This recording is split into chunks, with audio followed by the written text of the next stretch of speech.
What's going on, everybody? It's your boy Fab, Freddie Fox, America's Big Brother, and we back with a Saturday Night Sit Down.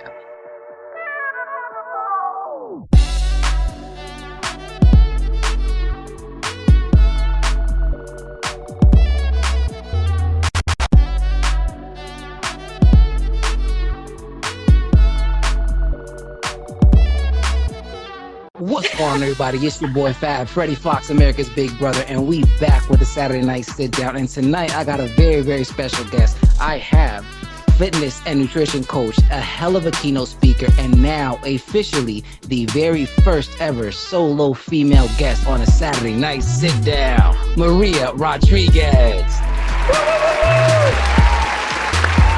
What is going on, Maria? How are you? How are you? I am doing fantabulous. Thank you for asking. I am doing great. It's been a good week. It's been a great, great fucking week. Awesome, awesome. I'm so happy to hear that. I've been super, super excited about having this because it's been some time, right? A lot of people who know this show is, I focus really a lot on guys, right? Because I understand as a dad, and as a man growing up, it was really hard finding myself, trying to figure that out, trying to grow up, and looking out for different positive male role models. And a lot of my friends who didn't have their dads in their lives, and wanting to sit down with different men and show how the father figure, right, or that influences on them. But also, we all know, right, dads also have a very big impact on girls too growing up, right? And I knew that for myself because I knew my nieces, when my sister got divorced, right, and my nieces had two little girls, and I was like, you know what, I heard dad's a great guy. He's always been around, but, I knew there was going to be something solid there. So I was like, I feel like I got to step up. I want to be a real good male role model for them to show them the do's and the don'ts and stuff like that. And as we know, not to fall in these loopholes, right? So I spent a lot of time looking, and I knew that a lot of women were asking me about this. They want to get an opinion, want to see some girls' insights, and I was like, I'm waiting for the right story. Like, somebody's got to hit me. Like, I'm waiting for that. And when I seen you talk about defying all your odds, right, at Dylan's event, and everything that you've been through, and your story, and all that stuff, and just the impact that your dad had on you, and how all those things tied in, I was like, this is it. Like, this is the one I got to sit down. So I'm so glad that you said yes, and you're here with me tonight. Yeah, yo, put your hands in the air. So definitely awesome. So everybody, if you don't know, I'll let you to give a little feedback on your story, right? Let people know who Maria is and what she's about. Like I said, I know you're a hell of a speaker and you have an incredible story. So please let the world know about you.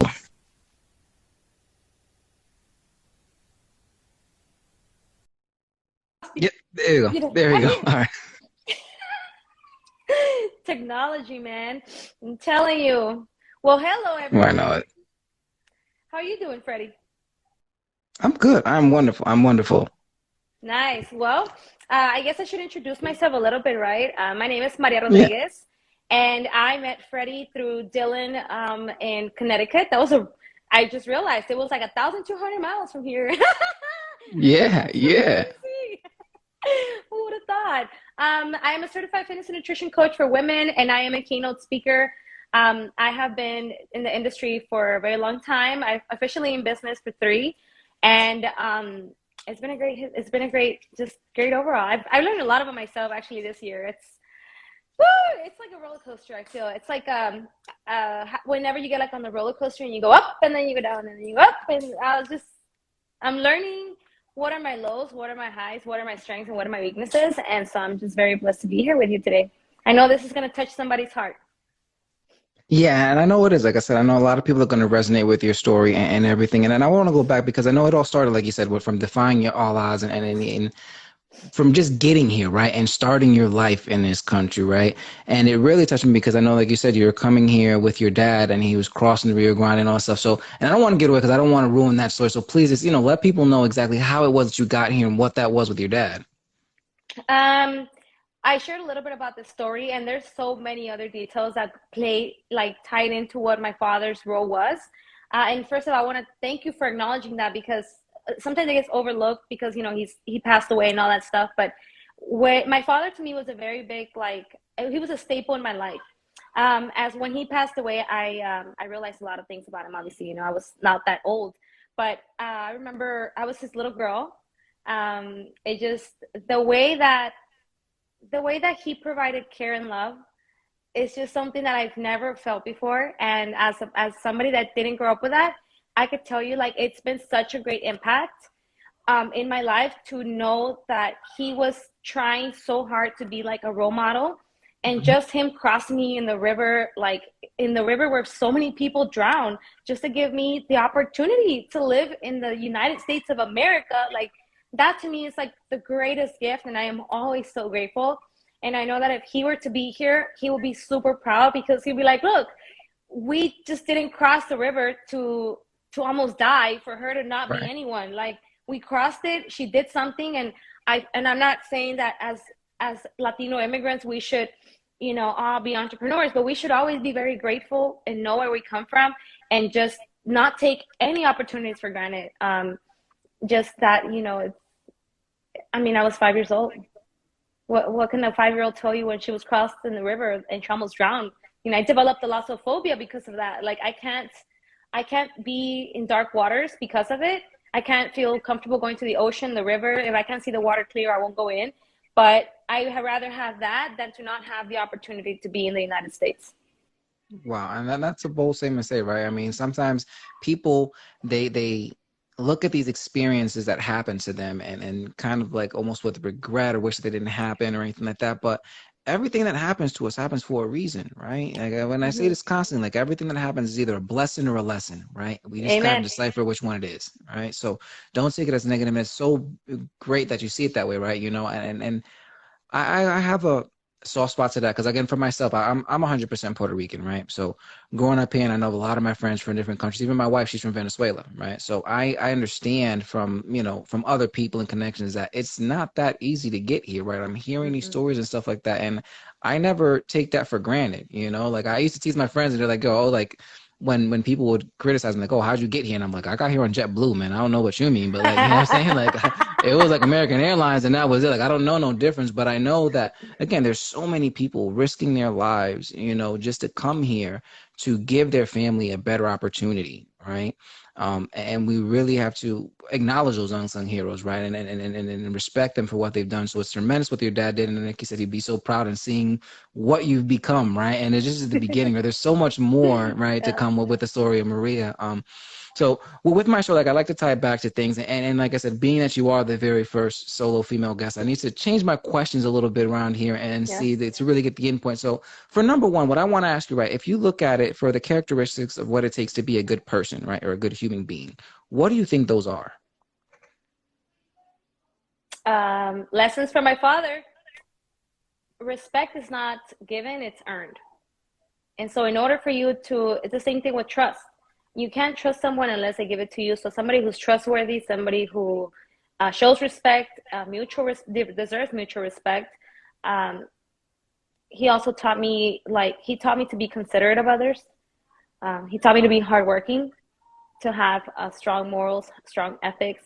And that just ties in a lot what my mother taught me. My mother also taught me, she struggled and stuff, but I feel like I learned a lot from both my parents, and I could tell you that we kind of model what we saw when we were little. So to me, being a good person was somebody who cared, somebody who respected, somebody who was trustworthy, somebody who had morals, somebody who had ethics, somebody who had strong what's that word? It's integrity. That's my favorite word, integrity. Yeah, and those are all wonderful characters, and then it's true. Like respect and trust, right? You have to earn those things. And whenever I think about trust, I think about, and I know I share this story a lot, but with my one of my best friends, my little brother, I refer to him as, right. He we just came to the block, and I'm knowing him for the first time, and I'm bringing him to my room, and I'm showing everyone stuff around, and and all these things, and then I hear the ice cream truck, and I'm like, oh snap, let's go get some ice cream. So we run outside, and I asked him a couple of times if he wanted something. And he was like, no, I'm good. I'm good. I was like, all right, whatever. So I get something, I go back home. And as I get back into my room, and I close the door, he goes to me and say, hey, Fred, man, I'm so sorry. I can't do this to you. And I'm like, what? He's like, I know you showed me around and like you had like a bunch of these golden dollars in your desk. And I took a couple of them to get something, but I couldn't even do it to you. Like, I can't, like, here it is. I'm so, so sorry. And that moment, I trusted him with anything in my life from that from moment on. Like there was nothing that I wouldn't trust him with because he, that took a lot to step up to somebody's face and do that. Like I just stole from you. You know what I mean? and that really forged a bond and trust with him like no other, right? And like I said, he earned it because he did that, right? Even though he did me wrong, but he earned that trust. But like, hey, look, admitted to his mistakes, came clean, and really was like genuinely sorry, I, and like this goes back to like you said, knowing those things, and that's one of been my closest people in my entire life, you know. Amen. And you know what? So, Let me tell you, the Bible says we shall not steal. Thou shalt not steal from thy neighbor. But mhm, stealing doesn't have to be something like stealing my AirPods or stealing my watch. It could mhm. be stealing my joy. Yeah. You're stealing my peace. You're stealing everything. Like if you're stealing something from me, it could be my joy, my time. If it's Hmm. mine and you're taking it from me, or you're doing it with a bad intention, I feel like you're stealing too. Absolutely. And it's Absolutely. awareness. You have to be aware of that. Yeah, Two and wonderful and stories. I shared a little bit, like you said, like too about like stealing, right? And like time, right? Like I didn't have a concept, and I kind of shared that with you. Like with my wife, really helped me to understand that, like how people were just stealing my time from me, and Mm-hmm. even from us, because I was in that mood where I only felt valuable if I was serving. Right. Mm. So if I wasn't serving, if I wasn't providing a service or I wasn't doing it for somebody, then I wasn't valuable. Right. So constantly people would call me up at any time of day. They knew that, like, and it would get her so mad, but they'd call me any time of day, like, Freddie, I need, and I'm up and out the door, immediately, because I just like, I felt like I owed it to this person. But that's kind of like you said, like helping to understand that, like people understood that and they took advantage of it. Not really to be harmful, but they know like I can call him for whatever, he's gonna come running. And I Mm-hmm. needed to learn to stop that, to have a better relationship with her and in our family. You know what I mean? Like it goes that way. I committed to you. I can't be running off every single time that somebody calls me, right? Yeah. Because that's stealing, like you said, stealing her time, her joy, her peace. So what is in it for her? Right. So I'm Mm-hmm. glad that you kind of brought that up and saying about the time, is that's crazy. Yep. Look at you. We're flowing in the same energy. And I was gonna say sit down, but we'll see how it goes. I feel like, and I've said this, like, the more I'm gonna do a show, I know I have an innate gift when I come down with talking to people. Like it's very genuine and just chilling with me, and it just goes to a wonderful start. So I always get so excited with these conversations because they bloom into something that I never quite expect. So, but like you said, right, those are the things that you felt like being a good person, right? Integrity and being honest and stuff. Now, as a woman and seeing that, right, like, and if you're looking for a man, right, somebody for you, for your peace, or even for your son, right, because I know you have two kids, right, I Yeah. believe you said they're twins, right? Yeah, they're twins. It's a boy and a girl. Yeah, so it looked that, I said one and done, like one shot. No, I bought one and I got one free, Freddie. It was special. It was It was the special. difference. Yeah. Yeah, no, I For said, oh, my Black wife, it's so fun. Friday. Yeah, and it's great, like me and my wife, I tried. I do want another one, but I know we gotta have time and space. But like I said, I got a boy and a girl, and you kind of like, you don't have to, try for anything else or like yearn because they're very, very different. But back to like you said, like even for or in that aspect, right? For your daughter and your son, what kind of man do you want him to grow to be, or what kind of man do you want them to look for, right, or to have in their lives? Well, the partner that I chose, um, before this, it's crazy that we're talking about relationships because I talk about my relationship a lot. I was like, how can I say this? I was not in tune with myself. Like when I was a dancer, and you heard the story when I was an entertainer, I was dancing for money, right? I mean, who in their not I'm not throwing shade at dancers, right? Because everybody has Right. a need. But at the time when I was in that space, I could be very honest and say I was not in tune with myself. I was not loving Maria for who Maria was. So I was dating men who didn't love me back, who didn't appreciate me, who didn't see my true value, who didn't see my true worth. And so all of my relationships failed, Freddie. All of them, because I was looking at the outside. Hmm. But when I started to realize that what I needed was a man with integrity, who was trustworthy, who was reliable, who was supportive, who was caring, who had good intentions, who was going to be a provider, who was going to be comforting me whenever like my days went bad, that's when I was like, okay, this is what I need, and that's exactly what I found. But I attracted that by being that same person to attract that other person. Because if I would have been a shitty partner, that person wouldn't be here. Like that person would have ran out the fucking door a long time ago because stripper Maria would have never been able to take care and nourish the relationship the way that current Maria has been doing it. Yeah, and it's huge to really know yourself, right? It's so important to know who Yeah. you are so that you don't fall into pitfalls. And I've been saying this for so long, right? It took me so like growing up and I tried to fit into all these different places and adapt and when I got to be an adult and I'm starting to think about things that I enjoyed and I'm like, wait, did I really like that because I liked that or was it because of the people that were around me or like what was that? Mm. And it took me a time, like I said, it was like 6 years when I got laid off and it was really like alone again. And now I'm an adult. Like your high school friends and everybody you chill with on a day-to-day basis, everybody's off doing their own thing. They're living their Mhm. life now. And it's just like now I'm just with myself and I Mhm. don't know who I am. Oh. And it was scary, right? Like, and now I got kids and I'm like, okay, so I don't know who I am and I got kids and how am I going to teach them to be who they are? And I need to figure this out. Like I need to figure Mhm. out what's going on with me because this is very, very dangerous. Because they're watching everything that you're doing. Yes. As a Yes. mother, as a single mother, I'll tell you this much. I had to really take a look at who I was going to end up with and who I was going to be a role model for because my kids, my daughter wants to be like me. I don't even know this shit. Like, my daughter wants to be like me. Like, she wears my shoes. She's getting to the age where everything fits her.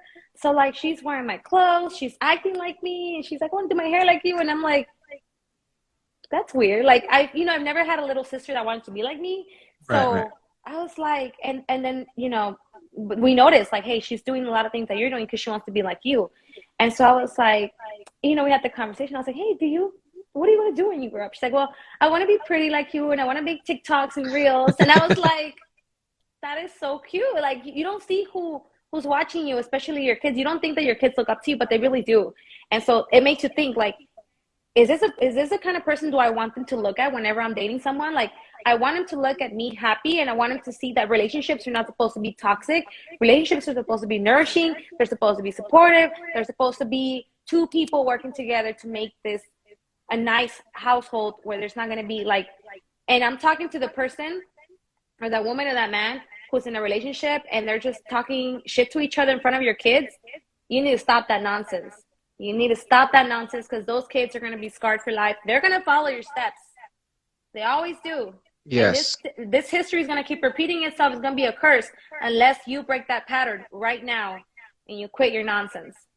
Yeah, and that goes back to like you said, like knowing yourself, right? You need to Mm-hmm. know what you like, what you don't, and have those. My wife put something about that too, like having standards, right? You know, what I mean, it's not a bad thing. You just really need to do that so that people know that they can't mess with you, right? Like Mm-hmm. it's, and that's why I love these conversations. Kind of, there's so many things that's going on, and so many things that are clinging right now. But like, so like with my wife, right? When I met her in high school, um I was at a point in my life, and this is why like I knew like I needed to be there because we talked about this right for the girls because I've gotten hurt so many times to a certain point that I got to that point where I was like, you know what, I don't care anymore, right? Like I'm just going, I'm off to one thing. I'm here to have fun, and it's that I'm not gonna, and I learned how to play that game, right? And I learned the girls with daddy issues or people who didn't have that, how to push the buttons and how to go, and I got really, really good at it. And when I met my wife, right, and I met her in high school and I was in that stage, I instantly knew I couldn't pull that with her. I knew it. Like I knew I couldn't run that game with her. So I was like, I never really approached her Really? in that manner to try to get like so when and I say it to this day, like when I first saw her, it was literally I was coming across the hallway. I looked up, I seen her, it was like slow motion. I'm like, yo, I have to talk to this girl. Like I don't know what it is, but I need to talk to her.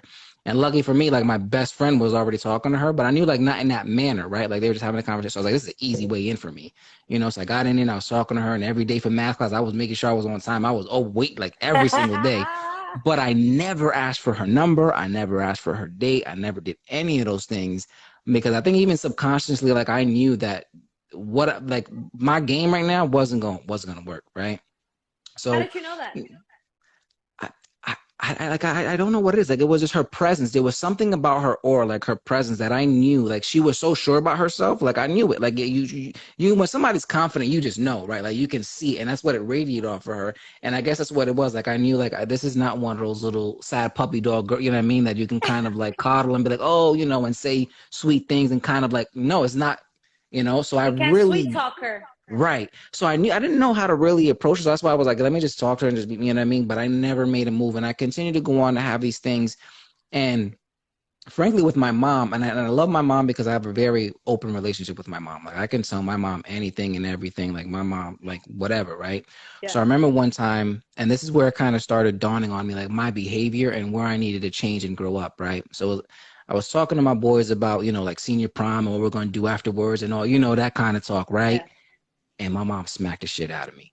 Like in front of my What? friends and everybody, she was like, "You need to have way more respect for women and all." Like, then, and I was like, okay, I got so small. I got so small, but then I was like, man, like I can't disrespect my mom like that. That's my, and that's where it kind of started to sink in, right? Where what I was, what I was doing was wrong and all those things. And then it really started to hit me home as, like I said, when my nieces, they were growing up and I was always there. I was taking care of them all the time, like, as much as I could possibly be there. And I was like, oh, we're gonna go, pick up my girlfriend or something like that. And they started listing a bunch of girls that I've talked to, and I'm like, no, no, no. And they're like, well, just pick one already. And I was like, oh, and they're watching, like they see, and I was like, I don't want them to get caught in that game. Yeah. So it really helped me mature, and I think that's when I started to grow and started to realize. And then when I got to that maturity, and then I got out of a really bad relationship, and I still had her. Actually, my wife found me years later, like on MySpace. She reached out to me on On MySpace. MySpace. Um, so so on MySpace, she Way reached out back. to me, and she gave me her number. And like every time I was going on and checking, it was always like a hit and miss, right? Like I would reach out to her, and she was in a relationship, or like vice versa. And and even at one point, I was like, I was like, whatever, forget her man or vice versa. And even when I was with somebody that I didn't want to be with, moving on, but I was like, I need to end this relationship. I need to cut off all baggage. I'm not gonna enter this relationship like cheating on my girlfriend to be with you, because how was I going to build trust? Like you said, trust is earned, Yeah. right? Like how was Yeah. that going to build that trust? So I didn't do that, right? Like I really, really waited, and we finally, I shot her a text. I was like, this is it. Like I'm just put it out to her. Like if it don't work out, then whatever, I'm done. And it's funny because she was saying the same thing. She just got out of a relationship. She was like, I'm not going to get into, well, unless it's him. If he reaches out, then maybe. And it just so happened that we finally hit that time, and we went on dates for like, I didn't kiss her for 4 months. We went on dates to the movies, like everywhere. Like she was really, Oh. she was telling me, she's like, I really thought that I didn't know where I stood. Like I was about to just give up. And so, one night we in the car, like 2 in the morning, and I finally kissed her, and that's when everything just took off. But I needed to learn and go through all those relationships. I learned that, when a woman has that, because her dad was in her life. He was a very role model, and he taught her things, and she got to see that presence. She even developed and was just more mature in seeing that relationship. So she was very, very ahead of her game. And it's wild because I knew at that time in high school, and I'm gonna say this, I repeatedly, I'm glad that I didn't ever try to make a move in high school, because then we wouldn't have this relationship. It would have failed Yeah. miserably. And I know it. Oh. Because Mm, you you now know? you know yourself. Right. Now I know myself. Now I You're know like, who I am. wow, if I would have tried some shit, she would have blocked me on MySpace, Facebook, Bebo. By the way, I was not 15, I was 13 when MySpace came out. And I did have a MySpace. It Oh, I had had the to use. background music. Yeah, I'm about to say that the background music with the little logos. Yeah, yeah. You had to Everybody was a scroll programmer. to put a freaking background and scroll. It was great, man. Good old times. Yeah, man. Yeah. Yeah. No, the top eight, you know what I'm saying? Like, why ain't on your top of word? Like, you took me down. Like, Good but yeah. old memories. Yeah, man. And it was a lot, but it was that, like you said, we had to take time to know ourselves and grow and learn and develop and find ourselves. And that's when I knew. And like I said, the relationships that I were in and they failed were great lessons, right? They taught me everything that I did and didn't want in a relationship. So that, again, like perfect example. And like I said, this in the other night, like one of my ex-girlfriend, I called home one day and we were living together, and like she was like, three dudes in my house. And I'm like, who are they? And she's like, oh, they're my friends. I'm like, what, they got names? Well, I don't know their names. And I'm like, They're your homeboys and they don't know the and you don't names. know their names, and I'm not, so whatever. So obviously that didn't work out, right? So Yeah. when with my wife, we're married, and I set up an appointment for like the cable to get installed or something. And I'm in my head, I'm like, word, we're gonna get the internet today. I'm about to go home and play PlayStation and stuff, whatever. And I get home and I'm like, what happened? Like, where's the equipment? Like the guy came. She's like, he came, and I'm like, so he didn't install. Like, I didn't let him in the house. I'm like, wait, what? Like, I didn't let him in the house. I'm like, why? Like, because you weren't home. I'm by Like, I'm not gonna myself. I'm not gonna let a man in my house when now. And I was like, wow. And then now I thought back to that. I'm like, that I didn't know that I needed that, but I'm glad that I went because now I know, right? Like, and I wasn't even mad anymore. I was like, I respect that so much more, you know. And now I know when I do appointments and stuff, I'm never going to say somebody else when I'm at home. I got to be there because I understand and I respect it, and I needed that, and that's building the trust, right? Like, and all that stuff in those relationships, like you said. So we got to go through those things, and knowing how women are strong, and because of those things with their dad, right? Now, going back to that, because I know, like you mentioned, this part, like I wanted to go into the topic, like you said, when you were a dancer, and that's part of life, right? For what, if you made me ask, like how did you get involved? Like, what drove you to that course? Like, what was that driving decision, or where were you in your life that was like, okay, this is what I'm gonna do? To become a male entertainer, Yeah, like a dancer. yeah. Um, well, if we're gonna go down the rabbit hole, we might as well just go balls deep, okay? Because we about to everybody brace on tight, okay? So me, I didn't know I had trauma from my dad passing away. So the way that my dad passed away, like I was, like I said, I was this little girl. You know, I mean, imagine yourself having a little girl, right? You were maybe like 31, 32, and you have a daughter, and she is your smallest daughter. She's just, she's 8. She's about to turn 9. It's Wednesday, and then on Friday, you tell her, "Hey, we're gonna go get ice cream," right? And then you are an alcoholic. You are on drugs. You're selling drugs, and you're trying to provide for your wife and your other 6 kids. But this little girl has your heart, right? And this is your little girl. So you tell your little girl, hey, like I'm gonna go and get your ice cream, but you know that you're involved in some shit. And so then they kill you the day that you're gonna take her out for ice cream, 2 days after her birthday. And this little girl, you don't know what happens to her, but you die. And so that was my story. My father passed away like 3 days after my birthday, and I had just turned So 9. sorry. It's okay. It still touches me, and I get a little emotional, but um, the way that that impacted me was so sudden. I lost my father. Um, he was he was my protector. He taught me a lot. Um, I'm not an emotional gangster. um, it gets deep, but he when he passed away, I went through a lot of trauma. I lost the person that was always cheering me on. I lost the person who taught me a lot about how to be a child that was going to be responsible. He would wake me up in the morning. He would take me on bike rides. We would go walking together. Like I would go to work with him. And when that person went away forever, not only did I have to spend most of my time by myself because I had to move in with my mom, um, but I started developing trauma of abandonment. And so when I started getting into an adulthood, I started finding love in the wrong places with men. And so one of those occasions was I started dating somebody that was older. And I always like older guys because I felt like they provided security. They provided, like, I guess, daddy issues. They Hmm. provided that Hmm. security, that safety. They were more stable. And there was something that I just liked about older men. And so one of these older guys, he was, I think, like 27, and I was like 19, 20. And I started dating him. And I thought that I had to fit into that wife kind of role, right? And so he eventually left me, and I was working at a restaurant, and I left my job to be his stay-at-home wife. And then we broke up for some stupid stuff, and we're left with an eviction in my door. I had 2 kids. They were 1-year-old twins, and I was only like 19. And the landlord came and he was like, "Hey, you have 3 days to evacuate the building, or I'm gonna have to evict you." And I was like, "I don't have money." He was like, "Well, you're gonna have to leave, and I'm gonna give you 3 days." And so when he did that, I had to find a way to make money. And I went to my local strip club, and that's where I went. And I was like, "Hey, I need a job like today." They're like, "Have you ever stripped?" I said, "Never." And they're like, "Well, the girls can teach you. You can just go get some shoes. We have some shoes here." And that's how I started dancing. I was very insecure. I was not in the best shape of my life to be a dancer.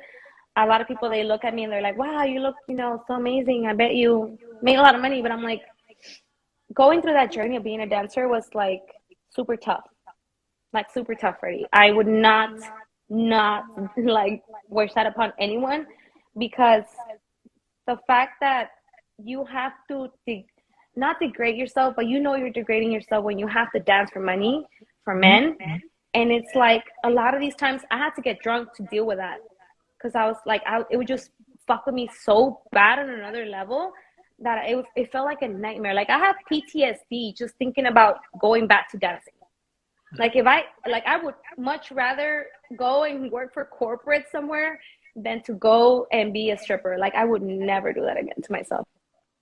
No, and it's a lot, and I appreciate you opening up and sharing that, right? Because I think it's another thing that people need to understand that side of the story, right? Like this is somebody's daughter, somebody's mom, sister and stuff, and it's not like I think it's very, and you correct me if I'm wrong, right? Because you live in that lifestyle, right? But I think it's very, very rare for somebody to choose that profession, like because they want to, like it's like oh, like it's like their dream job, or because it's some, it's from 9 times out of 10, it's out of necessity, right? Like Mm-hmm. it's the only thing that you feel that you have a value, right? And Mm-hmm. then it's like, and I can see like again how traumatic it is because then you're having to put a price on it, right? Like an Yeah. actual dollar amount on it. And the people always say like, human life is priceless, but in your sense, like I'm literally putting a dollar to it, like, Yeah. and people need to understand that concept. So I appreciate you, just opening up and sharing that side of you. But and the other part I kind of want to touch on that because, like you said, because I think you said you thought about like that for your dad, and what he meant to you was that helped you leave that situation, right, and move on. So how was that, or when did that? What occurred that day? Like, was it just an instant moment? Was it just things leading up to that, or what helped you move on? To move on from that lifestyle, Hmm. I was in that lifestyle since I was like 19. So I left when I was 20, 25. I think it took like 6 years of my life to get out of that. I went through all the phases. I went through the phase where I enjoyed it because I was making money, much, much more money than I was making at the restaurant. I went through when I started drinking at 21, I went through the phase of drinking. I went through the phase of doing ecstasy. And I feel like all those moments had to happen in order for me to be like, this shit has to stop. I feel like you wouldn't be like you'll be very surprised. But when I was making the most money, I was the most depressed. I I believe it. remember I remember leaving like my hometown to go strip in another city was I leave my kids behind for a whole weekend. And even though I was making like all my money in like 3 days for the whole month, it just felt so shitty. Like how can I explain this, Freddie?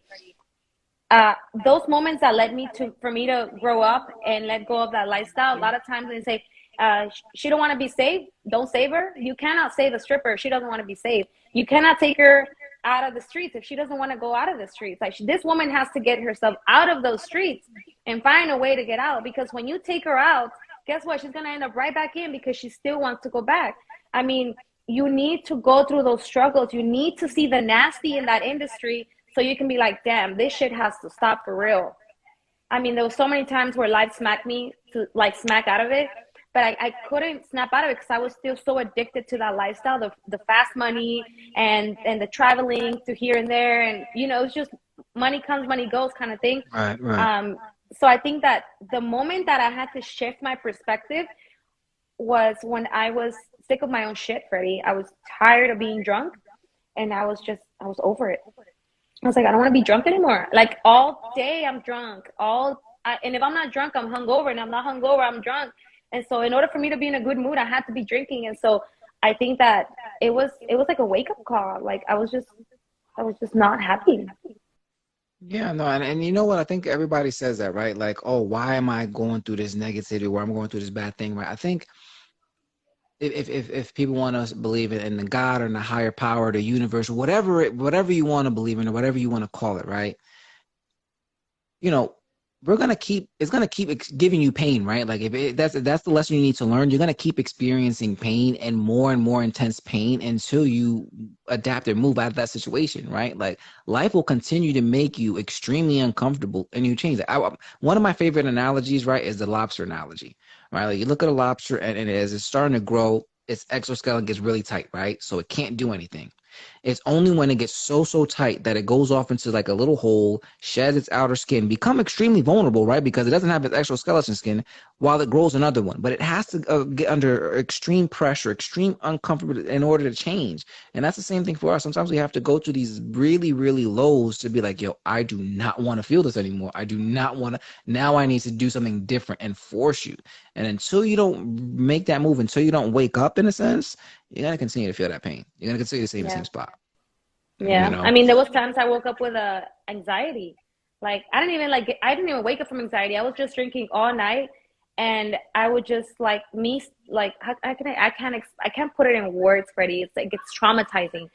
Like drinking all day and then seeing the days go by and you don't sleep and you're just like on drugs, like that is a fucking nightmare. Like it gives me anxiety. I can't like I can't do it.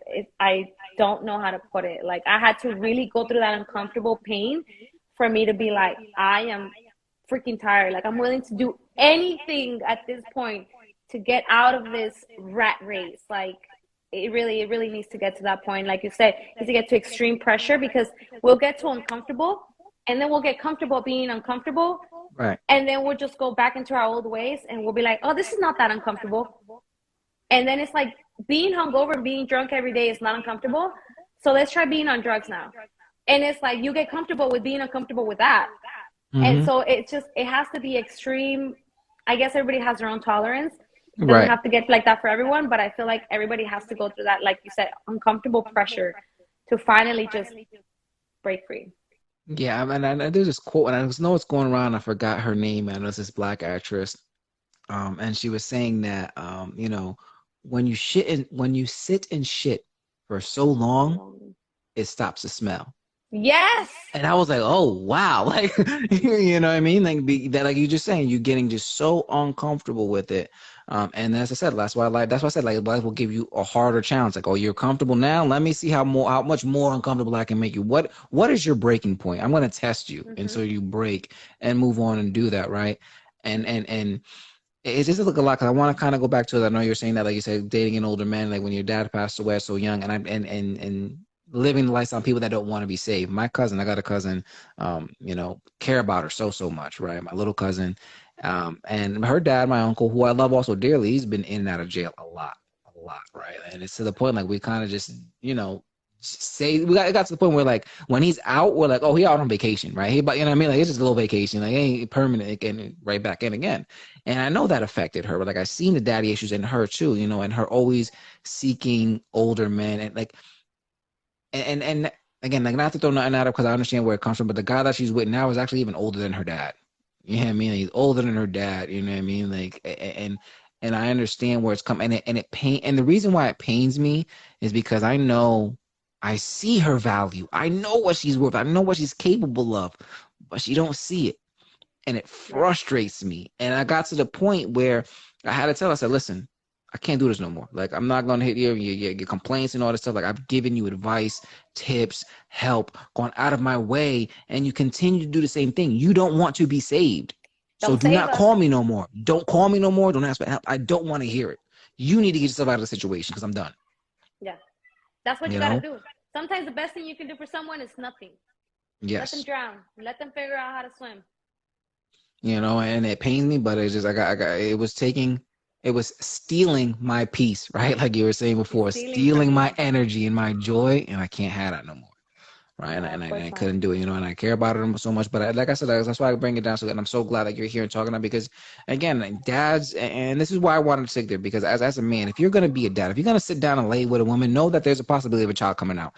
The Yeah. only way to prevent having a kid is by not having sex at all. Period. Right? Like we know Amen. that condoms break. There's all sorts of condoms. Like things happen. Like you know what I mean. Like you do it, there's a chance, and you need to mentally be prepared. And I'm saying this for as a man, as mentally prepared to be ready to accept whatever comes out of that, right? And whatever comes out and be there, Take right? Like I've responsibility. listen, I've lost friends over that at a very, very young age. You know what I'm saying? We was in high school and we was chilling with one of our dudes, like everyone, and he had one of those girls that we got pregnant, right? We didn't find out she was pregnant literally 1 month until before the baby was due. And we hung out with her every single day. Every single day we was all hanging out, chilling. And we Wow. didn't know until 1 month before she gave birth. right? But when she told us she gave birth, we all went to the hospital. We were all there. But this dude was nowhere to be found.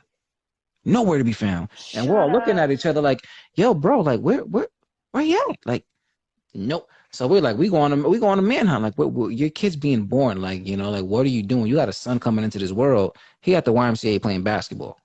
Like, bro, like you do know, like your son is being born right now. Like, what are you doing? Like, granted, yeah, we're 17 years old, but like, one of my boy, the one who stole from me and gave me $1 back, he's younger than all of us, right? And he's there. He's 15 years old. He's like, yo, why aren't you at the hospital? Your son's being born. You know what I mean? And he was like, "Oh no, I'm gonna be over there. We gonna." I was like, "All right, fine. We're gonna go back to the hospital and we'll meet you there because, like, we need to see our nephew, man. Like, baby was born, still nowhere to show up. We go to his house. He's pulling up with his new girl, getting out the car, and I'm like, bro, like, we went in on him. Like, you some. And after that, like, it was like, you're not the type of man we're gonna roll with. Like, we can't associate with you like that. Like, I'm sorry. Let me tell you one thing. Let me tell you one thing. As as somebody who's like, I didn't lose my father because I he left me or something, right? Right. My father wasn't there for me, and I'll tell you, like, I had daddy issues, I had trust issues, I built walls with men. Like, I can't trust men to this day. That's something that I'm working actively on. I always feel like men have like a hidden agenda for some fucking reason, and they're after me like the Illuminati.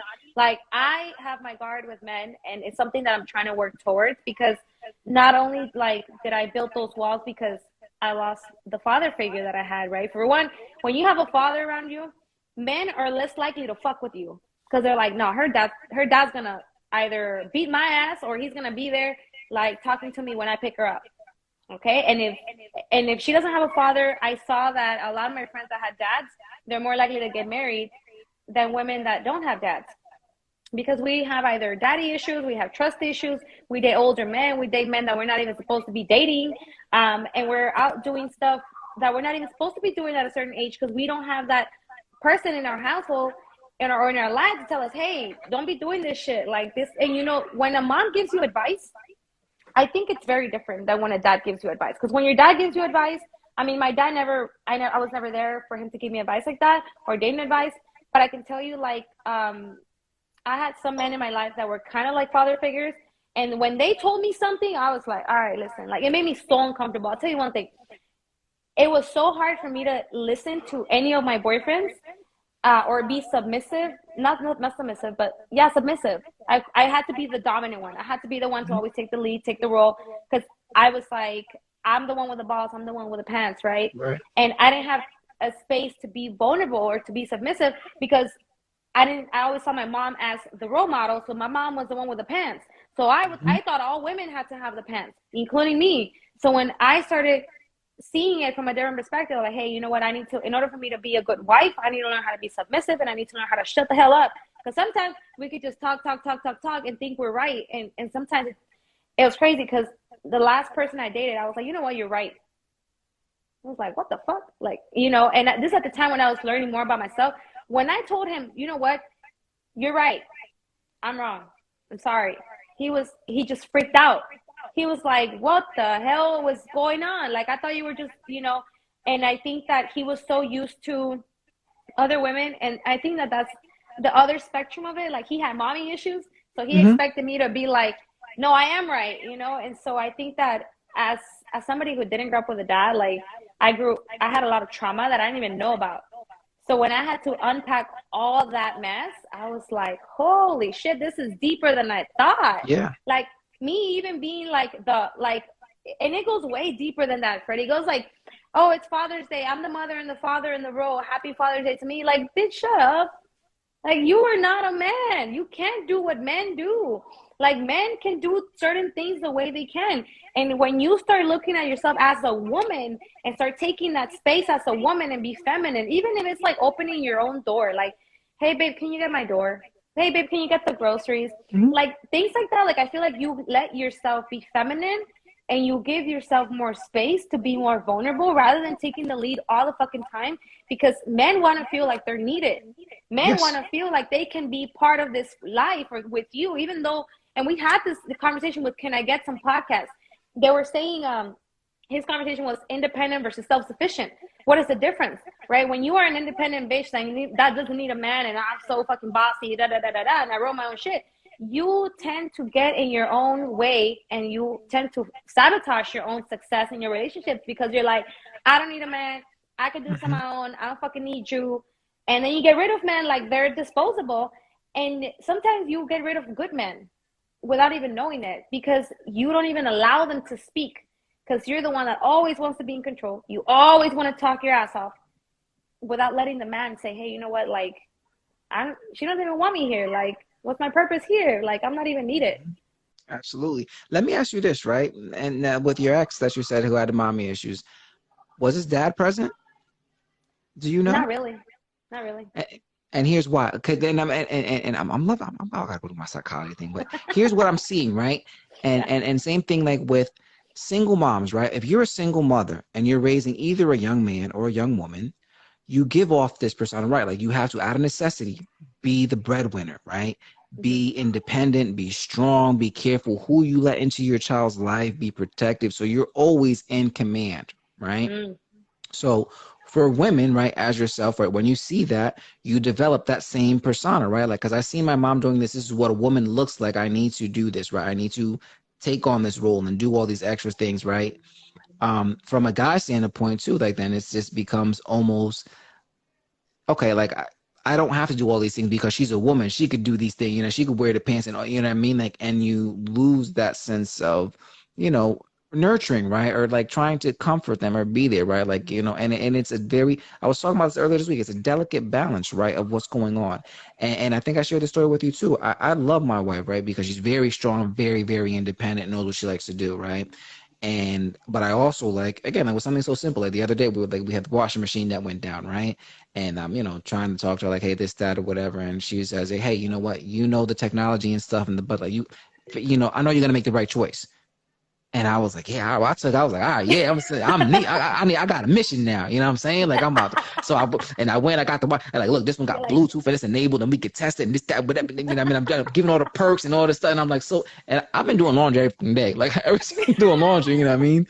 But you know what? Because she gave up, right, a little bit of that stuff. Let me take control and take the lead. Because we do as men, and we do need that. We need to feel that we're in control and taking the lead sometimes. Not all the time, we also need to listen and adapt, right? It's a joint effort, right? You know, there's times when I am clearly wrong and I need to understand that. And there's also too when she's wrong and she understands and says, hey, you know what, I'm wrong. And it makes it a lot better. I don't look at it any different or any less stuff like that, you know, but I appreciate that, you know, you giving me the time to me take the lead and take control and give me that respect and vice versa, right? But I've seen that, like yeah, I said, in that case is when guys or women, when you have a single mom in there, and again, out of necessity, they have to take on more of those masculine traits. And when you're from those sex, right, as a woman, if you see that, then you become more masculine, right? And then as a man, you become a little less masculine because you associate it with the feminine, right? Like it's not that yeah, you know it's because you're associating with a woman trait, not a man trait, right? Because you don't see yeah, that.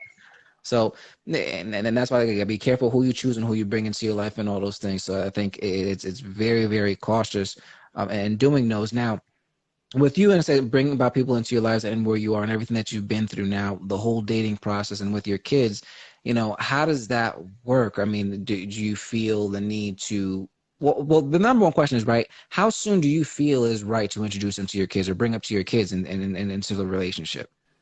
I'm very open with my kids. I knew that I was gonna be, and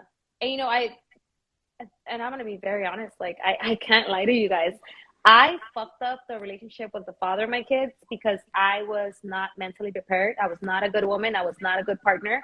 I was young, and I had kids, and I'm not gonna blame it on me being young, but I was not thinking straight. So Mhm. I was a cheater. I was a liar. I was an excuse maker, and I just wanted to go out and party. And I didn't see the value in being in a relationship with him because I saw my mother do it with six kids, right? And I'm not gonna blame it on my childhood trauma, but this is how it played out in my brain. No, absolutely If right. my if my mother could do it with six kids, I could do it with two. And so that was my mentality. And so me sabotaging our relationship because he wanted me to be a stay-at-home wife. He was like, you can stay home, I could take care of you and the kids, and we can live with my mom and we can be great together. But me, I was like, I want to go party. And my mom do it by herself, I could do it by myself. So when I sabotaged that relationship, I sabotaged every other relationship because the same mentality kept playing. I can do it by myself. I can do it by myself, right? And so when I finally broke that story down, I was like, damn, like I actually do want somebody. I don't want to end up alone. Like I'm not saying that my mom put bad values in me, but she always taught me that you really don't need a man, right? Maybe she likes to be alone. She doesn't like to date men. She's very old school. She only had one partner, which was my dad. After that, she was by herself. So I don't want to end up alone. Like I actually wanted somebody, so I had to figure out how to be that person that could have a partner, right? And it's it's very interesting how we're going into like the relationship part and how all these things play out. But when I knew I was going to start dating people, I was very honest with the kids. I was like, listen, I'm going to start dating people. I don't want you guys to come in the between because you guys need to learn that mom is going to find a partner and he's not going to be your dad. Like he got married already. So I was like, you're not going to work. I'm not going to break him up from his family. Right. So when they understood that, they understood like, hey, you know what? Mom's gonna, we're all gonna go have dinner with a friend. So we would have, dinners here and there. And they would tell me, I don't like the way he acts, or oh, he's a little weird, or oh, he looks dirty. Like they would tell me. So I was like, okay, cool. Like now we know. So if my kids told me like, hey mom, we just didn't get a good vibe from this guy, like let's just not have dinner with him again. I was like, hey, I'm sorry, just it's not gonna work out. I don't feel comfortable with you and my kids around. So though most men understood, they were like, okay, yeah, cool. But it was never something like I had to hide it from my kids. Like, oh, my dating life is so secret. They actually I actually needed their feedback. Like, hey, what do you feel about this person? Because the most honest people in your life are going to be those that are always around you. The ones that they could help me vet my partners. And so when my kids were like, we had he was a good conversation on this, but I felt like he was trying too hard. My kids were always very honest, very, very honest. Obviously, we were always more like friends rather than like exclusive boyfriend girlfriend come sleep over, I sleep over, we just move in together type of deal. Because I just didn't feel comfortable. I mean, I have a little girl. Anything can Right. happen, right? Like I was a victim of sexual abuse with my stepdad, so I always had that in the back of my mind. So I was like, no, like you can't come sleep over. I don't want anybody in my house or where we live. We can go have dinner. We can go to, I don't know, main event or whatever. But I always incorporated my kids in my dating life because they were the ones that were gonna have to share eventually my time with that person. And so when my kids didn't get like a good vibe from I mean, I've only had two relationships after the father of my kids, but one of them, they were like, we don't like this guy. We don't like this guy. And so I kept seeing those signs and they were like, we just don't like him. Like he's this, he's that, he does this, and we just don't like it. We don't like him to come over. And so that's when I was like, hey, listen, has we have to just break up. And I knew that it was going to cause some friction, which it did. It took me a long time to finally like separate myself from that person, mentally, emotionally, because I really did like him. But I knew that if my kids were telling me like, hey, this Mm. person he does things that we don't like maybe he raised his voice or something, I was like, yeah, listen, like it's not good for us. So I don't think I ever hit it. I was just very honest with them, and I would try to validate their opinion because sometimes as parents we go out and we date people Mhm. without validating our children's like Right. opinion, and then they're the ones that are like, fuck this guy. Like I don't like him. Like Right. I always had a bad feeling, and then things happen, and then you're like, damn, I should have listened to my kids. Because I was gonna ask that too. I mean, like I was leading into that, having them involved, like with that feel, and that is right. If you really like somebody and you feel like you're really vibing, and you as a whole like felt that this person's right for you, but your kids felt some sort of way, you know, how would? Because again, and I've seen that, right? Like I've seen in some cases where the moms want to stay with this guy and the kids they don't like it for some reason, and it just causes tension in that end, and it's like then my mom didn't not love me enough to stay here. Yeah. um but I guess it's very, I guess, difficult balance in that, right? Like, how do you find your happiness in that? Like, how do you do that? Like, again, like, let's say you get with somebody and you're raising them with your kids, and then they're in there, and he disciplines your son, like not doing his homework or something like that. And he's like, well, he raised his voice at me, and I didn't like Yeah. that. And would that lead to that, or is it a conversation where, like, you didn't do your homework, and how do you have that conversation? Because knowing that this technically isn't your dad, but he's trying to be the right thing. Like, how does that play into those things? Well, I'm glad that you asked that question because I was actually going to lead the conversation in there. If when and this is what I have done for my family household, and this is what has worked so far. I never let any of my last two boyfriends discipline my kids ever. I was not because the last person and I'm being honest here.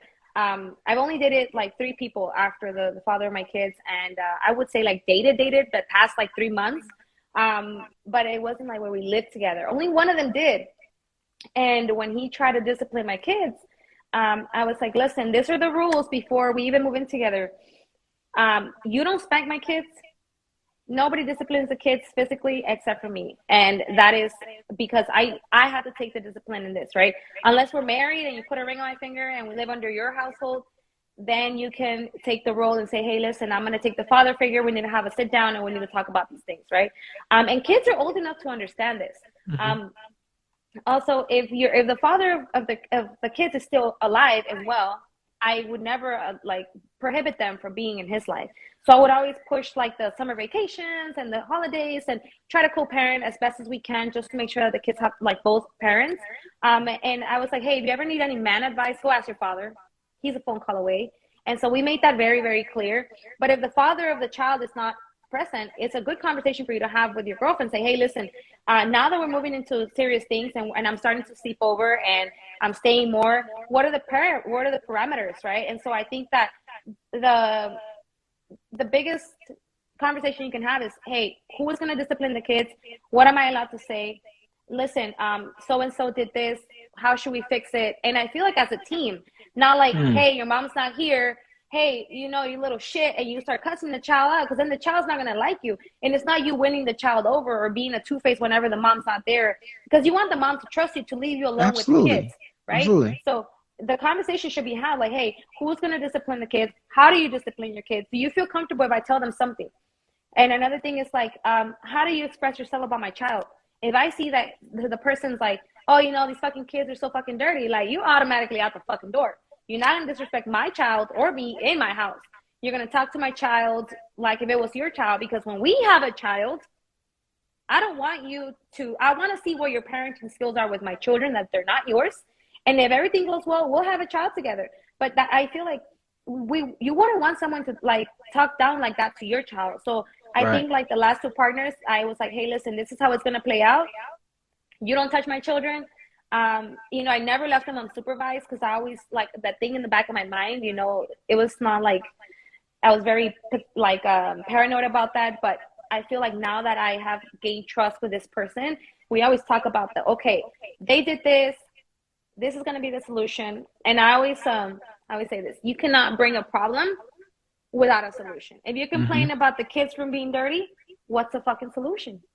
Are you going to help me clean it, or are you just going to complain about it? Right? We have to come up with a solution together as a team, because these might be my kids, but this is our household, and you want to be part of this. You need to learn how to incorporate yourself and mold into the household, and just be a unit instead of being like, well, these are not my kids. I'm not going to Right. discipline them. I'm not going to tell them shit. Like, no, you're going to be part of it, because in the long run, you want to have a child with me. How can I know that you want to have a child with me if you don't even know how to parent these kids and they're already, here? So I think that's a big conversation to be had, and it has to be had. If you have a woman that has a child, you need to talk about where's the father. Is he a present? Does he provide, support? And if he's not supporting, can we get him to contribute? If not, what are going to be the terms of visitation? Is he going to come to the house, pick him up? What are the things? Because there's a lot of single mothers out there, and I'll tell you one thing: some women put their child on the side. They go with a Hmm. man, they go hang out with a guy, and then the kid is like left behind. And they're like, well, it's his.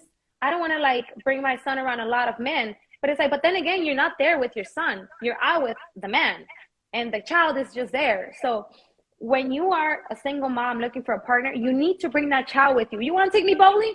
Bringing my damn kids with me. Oh, you want to take me out to dinner? I'm bringing my kids with me, because that just shows what kind of mother you are. And if you're dating a woman that never brings her child around you, it's a good conversation to have. Hey, why don't you just bring your son around? Like, I want to know. Like, oh, I just don't want her to meet you yet. Okay, or I don't want him to meet you. That's fine. But when you're consistently taking her out somewhere, let's go shopping, let's go to the movies, she never brings her kid around. One, I mean, she might be leaving those kids with her mom. She's not a good partner. Or two, she just doesn't want you to meet them because you're not husband material. Either or. Yeah, and that's one of my things, and I kind of like to touch on that too, is because I know like growing up and starting relationships and stuff, that kind of played into my mind, right? I was like, am I capable to have a relationship with somebody who already has a child, right? Mm, And it made me worry for a couple things, right? Like little things too. Like I don't, if I'm treating him like mine, I'm not seeing that, then it's like I'm not going to kind of bite my tongue or kind of second guess in a sense. And not because I'm not, being disrespectful, because I'm really taking the role as they're mine. So I'm gonna treat him as mine through and through, whether you're here or not and all that stuff. But that may cause tension, right? Like, what I may do and stuff like, hey, that's my kid, like don't talk to my kid that way or don't discipline like that. This is not how I do things, and causing that rift. Then the other part that made me very nervous is because I knew that I wanted to be a dad so bad, right? And I wanted to have my own kids. That if I'm with somebody, right, and we have kids and we start raising them, and then we have a kid of our own, would I subconsciously treat them different because this one is yeah. officially mine, right? Hmm. And I don't want to play favorites. And I thought about that because again, like I have my brother right in between me and my sister, right, and my mom never treated him any different, right? She always called him his son. We would go when we go to Puerto Rico. She would go to this woman's house and pick him up, and we go. It was always utmost respect, right? So I got to see a lot of the positives outside. So like, so my immediate and personal relationship with step parents or that co-parent type thing was always a positive one. But I guess I'm seeing here and seeing society and how much negativity spreads, and I don't want to deal with a crazy baby daddy, right? Like Mm, I don't want to again, like if I'm like talking to him or trying to discipline or teach him a certain way, that you come and be like, that's my kid. I don't want you doing it that way. Then yes. that's causing a problem because like if you're with me, then you should trust me enough, I feel like, right, to be able to handle those things. So those were my I guess my reasons why I was like, I don't think I'm able to do that because I wouldn't want to cause harm to either one of these kids, right, Hmm. unintentionally, because again, one is mine and one technically isn't. So how does that, like, would that ever like worry, like you said, I know you kind of touched on it like too, like if they have your own kids, so how would that work with you? Well, I'll tell you this much. Dating a single mom is not for everyone. And it's okay. It's okay. Like a lot of men don't feel comfortable with it and some men do and some men don't. Like it's not for everyone. I'll tell you that much because a lot of times we're just different. And I mean, as a single mom, I never took it offensively. I always made sure that they knew I had two kids. Sometimes I would even like be like, "Yeah, I got two kids and a dog and two snakes. What's up?" And they were like, uh, it's a lot. And I was like, I get it. It's a lot. Like, I know what I bring to the table. But let me just tell you, I'm not here to be just eat off your table because I got my own table. You can come and eat with us. You can be part of our table. It's not like I'm bringing, and as a woman, I could tell you, like, that's one of the reasons why I didn't want to date when I was also a dancer because I also knew, like, I'm a dancer. What do I have to bring to the table?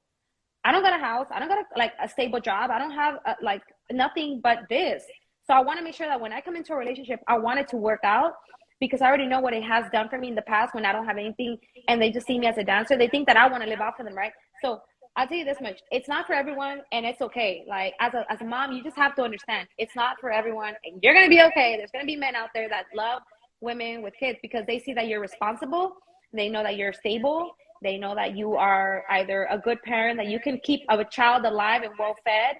And sometimes, you know, if the other person is like, listen, I want to have my own kid, that's the first thing you should have in a fucking dinner when you go for your first date.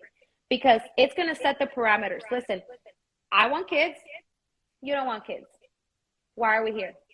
Because in the long run, you're going to be like, okay, yeah, no, we don't want kids. And then all of a sudden, maybe he just wants to have your kids. And then you're like, oh, I just want another one. And then he's going to be like, and he's going to just pull off the driveway and he's just going to go somewhere else. And you're going to be stuck there 3 years into the relationship thinking like, oh my God, what did I do wrong? Well, you lied to this man. You say you didn't want any more kids and all of a sudden you do. And so I think that that's one of the number one conversations you should always have with someone.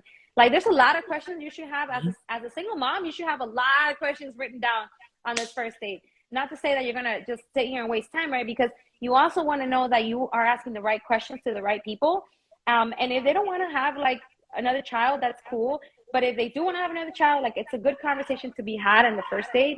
And also think like it's in the women's head. Like, hey, what if we have a child and he treats it different because it's his, and he starts treating my kids different because they're not his kids? Like it also goes through our mind. And so that's one of the things that I also saw growing up with my sister. She had another child with another man, and then she got together with this guy, and she was worried that that was going to happen. And it was like a very early on conversation that they had, like, hey, do we want to have kids like again, or how is this going to work? And also as a tip, right? If you're a single mom and you're having this issue with your man, or you're a man, you have an issue with this girl, tell her like, hey, am I part of this family? Because I feel like whenever you say my kids, I feel excluded. Is it going to be our family, our children, or is it going to be your house, your kids, your family? Because I'm just like the outsider coming in. Right. Right.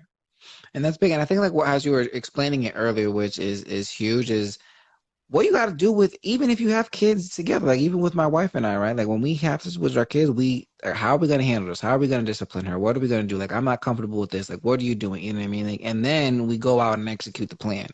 So I guess like, again, maybe there's guys who are out there maybe just overthinking it. You know, I guess Mm-hmm. probably that's what it is too. You know, I think ultimately with anything, right, it's open lines of communication as you've been expressing, right? Like from the first day, like let me know what our do's and don'ts. Let's just be completely open, and see where Mm-hmm. this goes.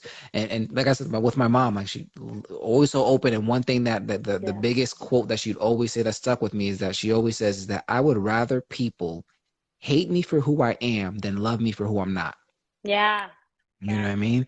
And I started to realize that because she's just herself through and through. If she's for you, great. Then you sit down and you sit around. But if not, then you just get up and move, right? You know, Exactly. and but you have to be willing to be open yourself and be vulnerable, and don't do that. Because like you said, if you start trying these lies or trying to, and I've done that too, like with relationships, you try to build a relationship on lies or different things, or trying to let the other person hear what they want to hear, Yeah. you're ultimately going to suffer in the end. Let me tell you You one thing. know? Not all women that have kids have baby daddy drama. Mhm. And not all men that have kids have baby mama drama. I think this is a good conversation to add in the beginning as well. Like, hey, what's the relationship between the father of your kids and you? Are you guys still together? Are you guys still trying things out? And be honest. Like, hey, you know what? We just slept together last week. Like, be honest. Like, if you're still messing with your baby daddy, that's fine. You guys had kids, whatever. You guys had the romance. But if it's still going on, don't lie to this guy. Because then guys, they take that and they're like, oh my God, all women are the same.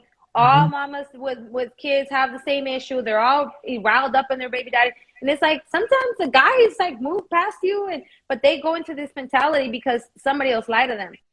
Yeah, it And just it's takes not one, like that. right? It just takes one, and Mm-hmm. that's like a lot of times too. Like I was telling somebody else, like I've done it, right? And we everybody's done it. If you've been in a relationship, you've been in a relationship and you've gotten hurt, right? Yeah. And the only way you go into the next relationship, you have to be willing to get hurt again. It sucks, Yeah. but it's true. You have to be willing to get hurt again. Not everybody's the same. Not everybody's gonna do the same things to you. Everybody's the same. Like, and I've done it. Like I've been in relationships where I've seen the red flags and I'm like, this is a different person. You know what I mean? Like, and even though I Yeah. still found the same trap, but I was like, I gotta remember this is a different person. You know what I mean? Like, You gotta unfortunately, give them because the if I benefit keep of the doing doubt. right, because if not, then you're never gonna find love. You're never gonna find that happiness. So you have to be strong enough and vulnerable to be willing to get hurt and understand that, and play that game if you really want to find love. Right. And if you really want to find Yeah. somebody out there, you got to continue to try and understand that not everybody's the same. Because it just takes one. Like even for myself, like I said, my relationships and interactions with step parents has always been positive. Even with Yeah. my sister and my brother-in-law, like they come over, like we've had like yeah, at one point, like it was weird. People looking like, why is your baby daddy here at their kid? Because we're all family. Like we're beyond that. Like we're mature enough, and we don't see it like that. We understand he's a good dude, and then that's that. But then you see in the news, or and you hear that once, oh, so more baby daddy got so mad he came out and slashed all the tires, and then you immediately think like, I want a baby mama drama. I want a baby daddy drama. You know what I Can't mean? Like, I don't want relate. so and I think like you said that too, like as you mentioned, I mean it sounds like you guys have a really good co-parenting skills with you and your kids parents as being married and having that communication, which is great, right? Like I think it's because if when you do that, ultimately the kids suffer, right? Like I've seen it the Mm-hmm. other day, like I was and I didn't want to get like my neighbor, he's a really cool dude, right? And I talk to him all the time. I can't judge him, right? Like I think he's a great guy, and his baby mama came and I guess there's a custody battle going on, and I seen him like explode in a way I never seen him and grabbing the kid and telling him to go, and I so deeply like, what, like, do you see what he's seeing all of this, like the way you're cheating, like I know she might not, she might be in the wrong, but don't put your hands on her, don't like try to shove you. He's absorbing all this, he's gonna think this is Yeah. okay, you gotta, and I didn't, because again, you just don't know what people's situations are, you don't want to get involved in that stuff, but people who are in have to realize that At the end of the day, even my mom always said, like, my brother didn't have a choice in being in this world. He didn't choose to be here. He didn't decide to appear out of nowhere. Like, so why should he have to suffer for Yeah. these adults' decision? Let me tell you something. Let's normalize co-fucking parenting, y'all. We're grown ass people. If you were grown enough to spread your legs wide open, motherfucker, be mentally enough ready to say, hey, we're gonna raise this child together. And it might trigger you. I don't give a fuck. But you need to grow the fuck up already. You need to say, you know what? We had our differences, but this child needs us right now. This child needs both of us to put our efforts to get along civilly around each Yes. other because they're watching us. They need us. They need you. They need me. We need to put our differences aside and we need to be grown ass people to get along. You need to, yes, somebody said, as long as the parents are teen child, it can work. A fucking man. I'm so tired of this social media. Fuck my baby Yes. daddy. Fuck it. I'm tired of it. Like I can't even go on TikTok looking at this because it makes me so mad that we just, oh my god, Freddie, I'm about to go in. We normalize toxicity. Oh, that's my toxic girlfriend. She's gonna slash my tires. Ha ha ha. Don't answer her phone. Block her. Like she's gonna act crazy. LOL. That's not fucking normal. What No. is wrong with you? Oh, I'm just gonna go break her windows, bleach his clothes because he cheated on me. You know what? Fold him up nicely, put some downy in him, and put him in his house. Do not go crazy. Do not go out there fucking breaking windows like a psycho. Or I'm not gonna let him see his child because you know what? He left me. Like, girl, get over Exactly. yourself. This child needs his both parents. Y'all need to grow up. I'm tired of this. I'm tired. I'm tired. I'm And we see it now, like, because as we going back, all this stuff and people holding, using their kids as a tired. As a bait. listen, perfect example, right? And then going back, like I Mm, kind of went through that, right? With an ex. I had my very first dog, right? My little boy and everything, right? And it was against like I knew like this is not where I need to be. Like this person was able to make me come out of my character, like completely out of a person. I'm like, this is not healthy. Like for somebody to have that much, I can't do this, you know. And I was like, I'm getting ready to leave, and I'm getting ready to gaslight. bounce, right?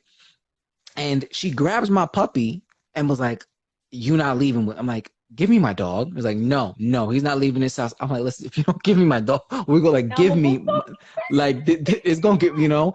And it's just like that little minor experience like really kind of messed me up. But it's like, don't, you know. And again, it was just that like the things that I was going through my head that I was willing to do to get my dog back, to get my child, you know what I mean, to this person is not healthy. You no. know what I mean? Like and it's so bad because again, like they're the kids, they're seeing this. So if you think, right, like as a parent and you're feeling this pain and this hurt, you're watching your child who's seeing this and normalizing it, that's eventually they're gonna grow up and feel that pain and hurt. You're a good Mm-hmm. parent. You don't want your kids to feel any type of pain, any type of, you know what I mean, and try to avoid that and learn and be well aware. You know, even like I said, me and like my wife, we get into like a different argument, stuff like that, having let's take this away from the children. Like we don't want them to see this. Like, we'll have our conversation, we'll talk, but they don't need to see this and grow up because we grew up in that, right? I've seen my parents Yeah. growing up and fighting and hitting each other with bottles. I mean, like going out all Yeah. out war, right? And Yeah. then you know, like I'm lucky that I realized it wasn't normal. I want to change that, but some kids they think that's the norm, and you know what? They grow Yeah. up and first thing they what smack their girl immediately because that's what my dad does. That's how you treat him. You know what I mean? Like, what are you gonna do? You Yeah. know, we got to be And so you know so what? aware. It's also the music that we listen to. Fuck these bitches. I'm gonna get some money. Fuck these hoes. Bend her over sideways, flip her like a tortilla. Like, dude, what are you fucking listening to? Like, and then the music that we're listening to nowadays is like it talks about sex and how are you gonna treat women like hoes and bitches and I got bitches to blow and all this crap. And I'm thinking like, I get it, it's music, but it's gotten to a point where even the music videos are all about what women dancing naked for men and dollars. And what do? We normalize that. It's that somebody that was in the industry, I'll tell you how it gets engraved in your head and it becomes normal.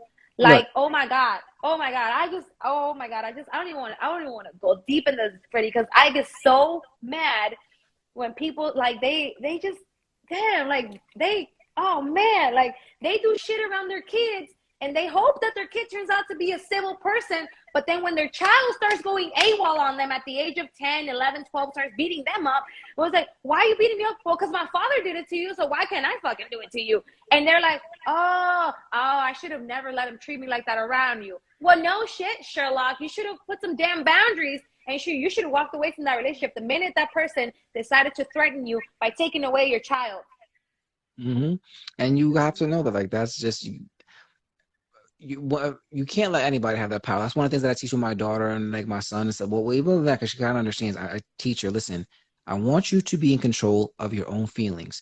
Don't come here talking about so and so made you sad or that person hurt your feelings. You control what you feel, right? Like so, you decide if you're gonna let what somebody else do make you feel sad, happy, or whatever. Because I want you to be in control of yourself, right? Don't be manipulated. That's my whole concept behind it. Like don't be manipulated. And as you're saying that too, like like all these guys, perfect example, like all the music, like Blueface and his girl Christianity or whatever. I'm no okay. See, so you know exactly. See.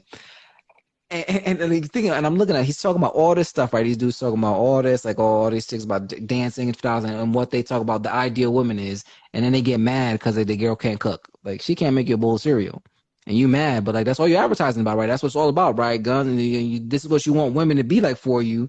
No, right? Like then you're gonna get mad because she can't cook, she don't clean, she all she want to do is be on TikTok, and now you want to be upset about it? No, it don't work that way, bro. You know You what? called to see yourself. You know what? Okay, let's go deep into this because some men get mad and they might leave the chat and I don't give a fuck. But listen to me. You cannot go out there and claim to possess something when you don't possess it yourself. Wes Watson says this. Love is a verb. You need to be able to possess what you want another person to have. If you Yes, have self-love, you need to be able to have self-love so the other person can have self-love. You cannot expect for your girlfriend to look like a motherfucking model when you don't even go to the gym.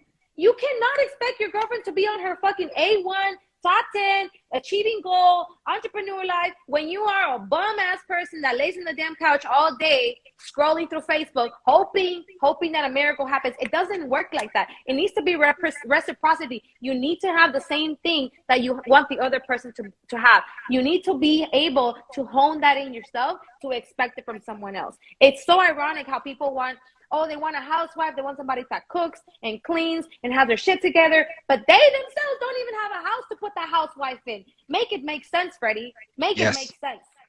Yes. And you know what? And it kind of goes back to everything that you're saying, right? Like having to grow and find yourself and change, right? And I think that's exactly what you did, right? You know, growing up, you went through that phase in your life, right? Losing your dad and then having that trauma and trying to find yourself and growing, right? And then out of that, you became now this fitness and nutrition coach, right? And all these things that are going above and this wonderful keynote speaker and things, you know, how has that how did that transition start for you?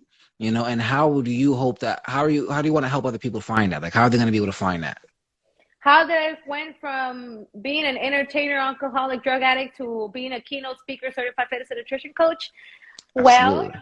I just did a whole 360, Freddie. I woke up like this. No, guys, it was a fucking long ass journey. I'm not gonna sit here and say that I was made of gold and that things fell into place. And that's how everybody sees. They're like, oh my gosh, she's good looking. Everything must have been easy for her. Actually, no. Everybody wanted to sleep with me. Everybody wanted to deviate me from my goals. Everybody wanted to just like use me. I guess it was like a curse and a blessing. Like they were like, oh, she's pretty. Let me just go fuck her and like forget about her. And so I had to go through those hard times dating the wrong men and getting used by men just to learn that, hey, you're worth more than this. Like, who do you really are, right? It took a lot of deep work. Like, knowing that I had trauma, why am I dating these older men? Why can I, like, asking yourself these questions? Why can I date men my age? Why can I date within my same age range? What is it that I'm looking for, right? Like, at night, when you think about your life, what do you want to be remembered as, right? And I think that the shift for me happened like little by little by going through these pains and asking myself, why does why do things trigger me? Why when somebody says, hey, like fuck bitches get money, why does that trigger you? Like why does it make you so passionate? Like what's driving you to go for more? What is your purpose of living every single day? What are you going for? And so that's one of the questions I had to ask myself every day was, what is gonna be my end? Like, where am I gonna be at whenever I die? What do I want my kids to remember me as? If I were to die tomorrow, what's gonna happen to my children? Right. And I think that if it wasn't for my children, I would have been completely a different person. I would have been still in the streets. I mean, I dropped out of high school. I probably wouldn't have ever gone back. I probably would have been somewhere lost right now. But I think that the main driving force for me to shift my life like that and make something out of myself was the fact that I had to face my demons, Freddie. I had to look at myself in the mirror and say, you don't own property. You don't owe shit. You're just a pretty girl that's going to get old one day. You're going to get saggy. You're not going to be a stripper forever. Nobody's going to want to date you. You're going to end up alone. You're going to end up on fucking homeless or something because you didn't even prepare for retirement. Is that really how you want to end? Like, is that really your purpose in life? And just own up to it and say, damn, like, just, just really take that in and see if that's going to be your purpose, if that's really, and be honest with yourself. Like, am I going to go live with my children? Am I going to be homeless? Am I going to be broke? Am I going to end up alone because I'm not going to be able to bring a relationship to fruition because I'm just an asshole like that? And face your demons and fix yourself, right? Figure out, how can I make myself better? How can I stop being this person and be that person over there? Because I feel like once you really take accountability for your actions and for what you have become, because nobody's responsible for whatever you're going for. You are responsible for this shit. If you are Mm-hmm. going through some fucked up scenarios right now, it's because you put yourself through them. I didn't put you through them. Freddie didn't put you through them. Your mama didn't put you through them. You chose this life. You cannot say, oh, because the government, my family, my past, my baby daddy, he did me wrong. I should have, somebody I could have, would have, should have, hypothetical. Like, shut up. Get over yourself. It was you. Like, you put yourself in this predicament. You just got to Mm-hmm. own up to it and say, fuck, yes, it's me. It's me. And when you start learning to say, yes, it's me, I am here because of this, that's the moment that you're really going to start shifting yourself, because God rewards you when you start taking accountability for yourself. He really does. Yeah. You have to first take accountability for yourself. No, absolutely. You gotta know. I started saying something like years ago, right? Like, because I got to a point where things like I was in that state of mind, like, man, this is bothering me, this, that, or whatever, and I don't like this, and I don't like that. And then I just sat down to myself and I was like, yo, keep it simple. If you don't like it, change it.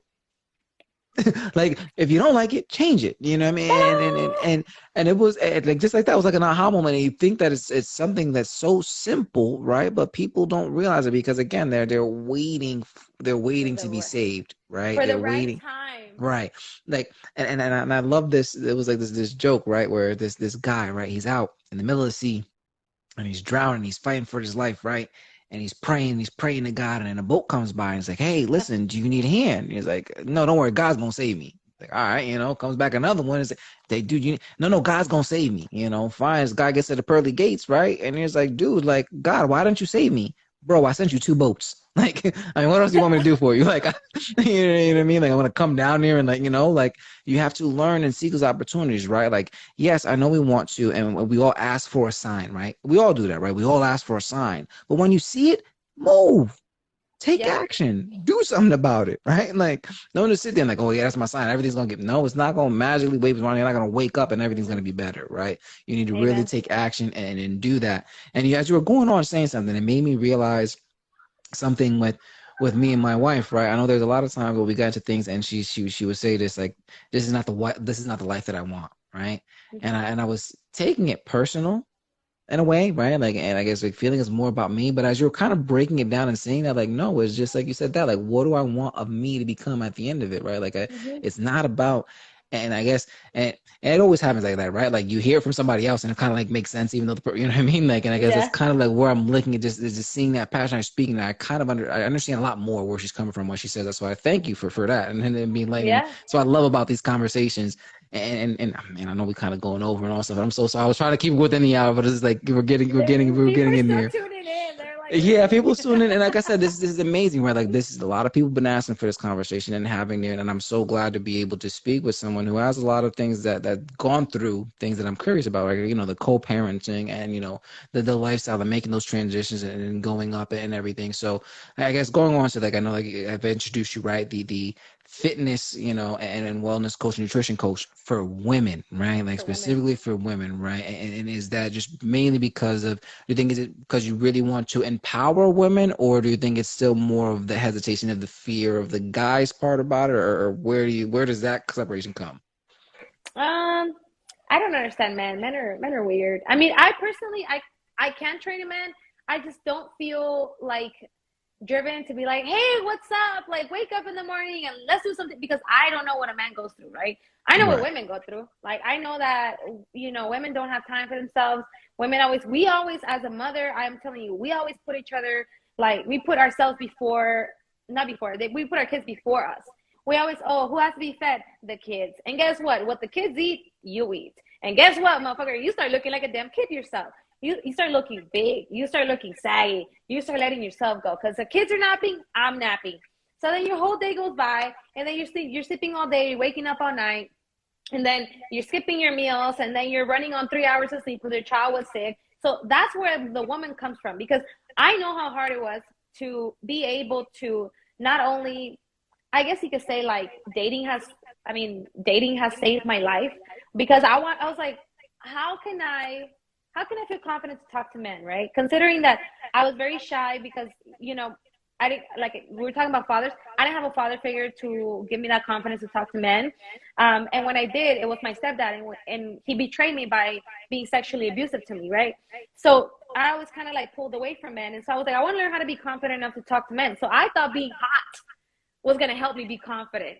And it kind of did, but I still, like, I wouldn't go up to a man and be like, hey, what's up? You're so hot. Like, let's date each other. Like, it just gave me confidence to be good, like, good in my skin, and say, Mhm. hey, you know what? Like, I feel good. I don't have to hide my body. Like, and when you're intimate with a man, like, they want to see you, and you don't want to be like, don't look at me, right? Because then you don't feel comfortable. Like, it's a really awkward situation.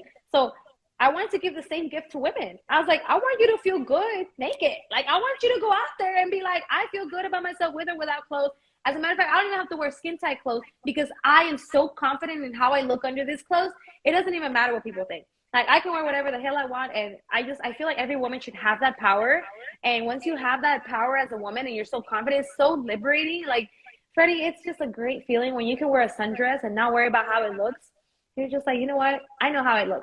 Don't worry about it. Like, so I love that I can give that to women. And when I see them transform their lives and how they can wear bikinis now, and they're like, dude, I haven't been able to wear one in years since high school. It makes me so happy. And then again, I was raised with like five sisters. Right. Shout out to all my five sisters. Oh my God. Living with five women in the household. There was never enough shampoo here, Freddie. Never. Hair ties were Listen, scarce.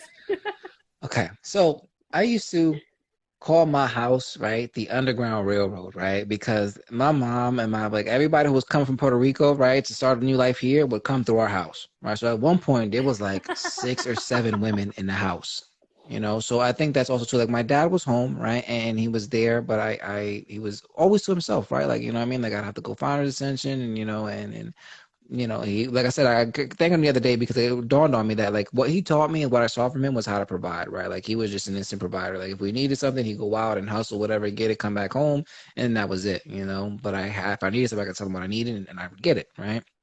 But a lot of women in the house, right? Like I said, like 6 or 7 women in there. And it's just chaos. Like in the morning, like my sister, I would unplug the blow dryer because I knew in the morning she would wake up with the blow dryer. Like I'm trying to sleep in. So I would like unplug it every morning, like at night, so that she like try to like French, like, why is this not working? So I can get like another 5, 10 minutes of sleep. You know what I mean? Or You're again, like just terrible. the bathroom just I'm like if I had to go to the bathroom, I had to make it quick, be in and out because it's just a nightmare.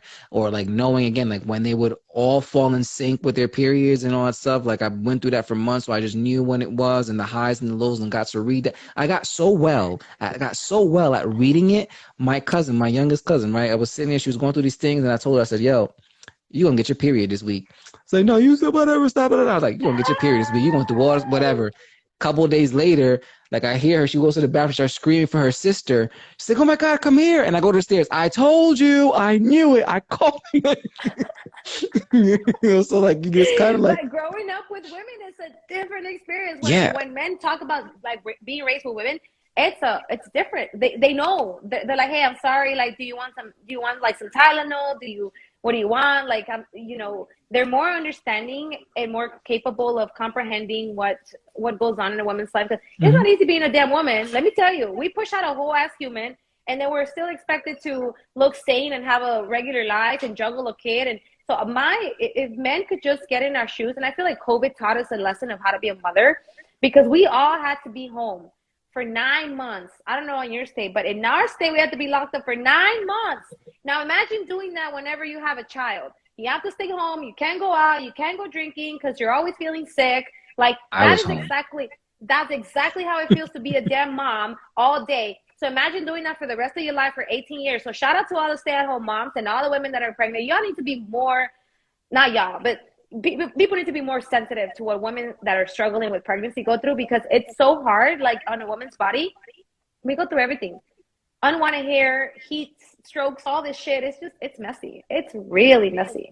It is. It's a lot. I'm and I well, for me, right, I wanted to be a stay-at-home dad because again, like I wanted to always be there for my kids. Unlike that, my dad, right, I wanted to go to their concerts and always be present, right. So my wife blessed me enough and let me do that. Like things worked out for me that way. Like I said, I got laid off from my job, but on the flip side to that, I was able to still get a part-time job, and they were paying for me to go to school and get my degree. So I was doing that. So during the day, I was a stay-at-home dad, and that it made me very self-conscious, and I felt emasculated a lot of Mm, times, right? Because I would go to the playground with my daughter, and she's running around and doing all these things, and I'm looking around and it's just all moms at the park. And in my mind, because again, I associated with being a provider, like going to job and doing that. Then in my own head, I'm like, oh, these women are looking at me like, oh, look, why is he here? Why isn't he at work? Why isn't he getting the food? Like he's in the, mm-hmm. you know what I mean? Like, what is he doing? So I always just felt like such an uneasiness going to these places, or like when people are like, oh, like what do you do? Like I'm a stay-at-home dad, and guys like, oh, kind of look at you kind of like maybe less. So I really Yeah. understand, but my wife was completely different. Like, and I would tell this all the time, like, yo, like I kind of feel subconscious going to the park, and when there's women there because I feel like they're judging me, right? Like I'm not being Yeah, a like how good can you go man to let your you. woman make the bread and you're not making the bread? Yeah, and she was like, "You're doing so much more. Like you're with her." And my daughter, I taught her ABCs, English and Spanish, the colors and all those things. And the more and more I got comfortable, I was like, "Look, this is what I wanted. Like I'm not gonna let what other people think, impact what I'm doing. Like I love being here for my kids. I love doing that. Like sadly to say, and dude, I was like, some of y'all dads, your baby daddies ain't even here. They off running around because just that or third. Yeah. And back to like what we were saying too, like being like pushing them off, like you're saying what you're doing for women in confidence. And in guys, I guarantee you, look, I will speak to all guys and say this: we love a confident woman, right? Who has They her do. own, who has her stuff together, right? Who doesn't need me, who wants me but doesn't need me. That is the ultimate thing, right? Like, and that's what I realized with my wife when we were going on dates, stuff like that. I knew that she wanted me and didn't need me, right? Because if you feel needed, then what's the point of the relationship? Like, if I can't provide, then you're not here, right? Like I want you Yeah. to be here because I want you to be here. And I think women, when they lose that confidence in themselves, um, you You know, could tell. yeah, you can tell. Like I love, like I told my wife too. Like sometimes I tell my wife, listen, I want you to take charge. Sometimes, like what I mean. Like there's moments where just take the reins and go. Like I need you to be a strong independent because I want that. That's why I chose you. I want to be with you because I found that attractive. I want that for our kids. That's what I want, right?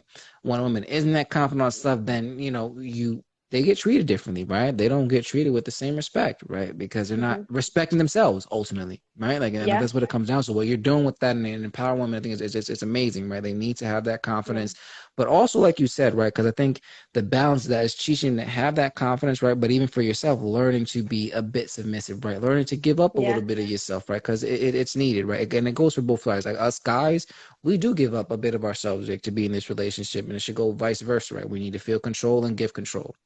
So Men are willing to be men are willing to be vulnerable to the woman that they feel comfortable doing it with. Like absolutely. most men do have that soft side in them, and they do want to have those soft moments and let themselves down and be vulnerable around women. But some women do weaponize that, and so I feel like you just as a woman you need to learn how to accept men that cry. It's Hmm. okay. They cry. And if you're not mentally ready to see a man cry, then you probably shouldn't be dating. I Yeah, shouldn't and be that's what dating my men. wife said that too. Like, she was like, I hide a lot of those emotions, those feelings, and those vulnerabilities, like from her. It's like, wow, like I don't want you to see me crying because I don't want you to look at me and think like, oh, he's soft, or like not feel protected, or like Yeah. think of take it as a sign of weakness. But I Yeah. started to come and I started to realize this, and I was working on it, man. Like people, and hopefully I'm working on this quote. I'm trying to lay down on you, right? That I'm trying to put this out, but I think we should fear those people who are vulnerable, right? Who are openly vulnerable, right? Hmm. Imagine what power their strengths have that make them confident to do so.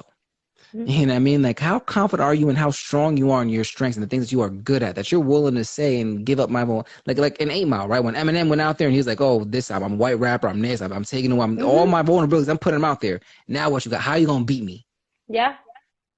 What you got? And right, so that you got to be very, very people who are willing to do that because yes, they're willing to do that because they know they're strong enough to take whatever comes with it.